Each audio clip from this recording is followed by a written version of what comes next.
Hello, I'm Louise Harris from Last Research and Editing and Christian Marketing Experts. And this week on The Last Word, we're going to be talking about mid-year.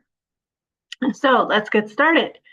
We are coming up on June 30th, which means 2 quarters of this year have been gone, first and second quarter. So we're at the midpoint in the year. So what are you doing as a business owner to sustain your revenue for the second half of the year? This is a good time to evaluate your marketing strategies, a good time to evaluate the tools that you use, a good time to evaluate what expenses you can cut, a good time to evaluate whether the plans that you had in January and the goals that you set in January, whether they're to find out whether they're fulfilled or whether you need to pivot and do a different plan. This is the perfect time of the year to do that. Summer is also the time when marketing tends to slump.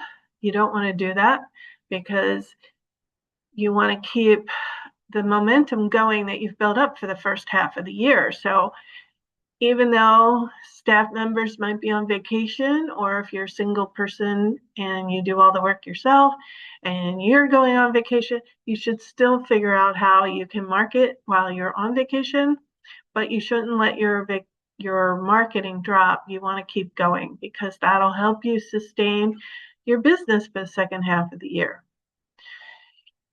Thank you for watching. If you're subscribed, I appreciate you.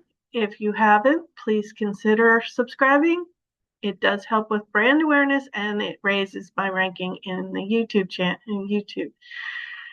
You can also visit my websites, lastresearchandediting.com, christianmarketingexperts.com, or if you're into those summer reading programs and you are a fellow TERP, you can take this as a recommendation to read a book from a TERP, or you can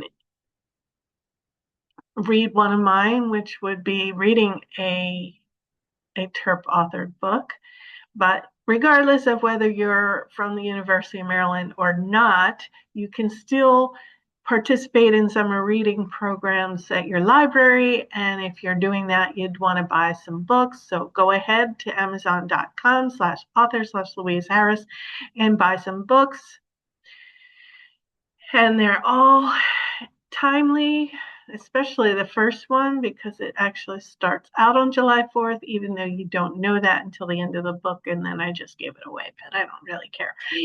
So, but they're all 1776 and they all have something to do with the Revolutionary War, which is appropriate for our anniversary coming up. So please get your books and support my YouTube channel. And thank you and have a great day. And don't worry, be happy.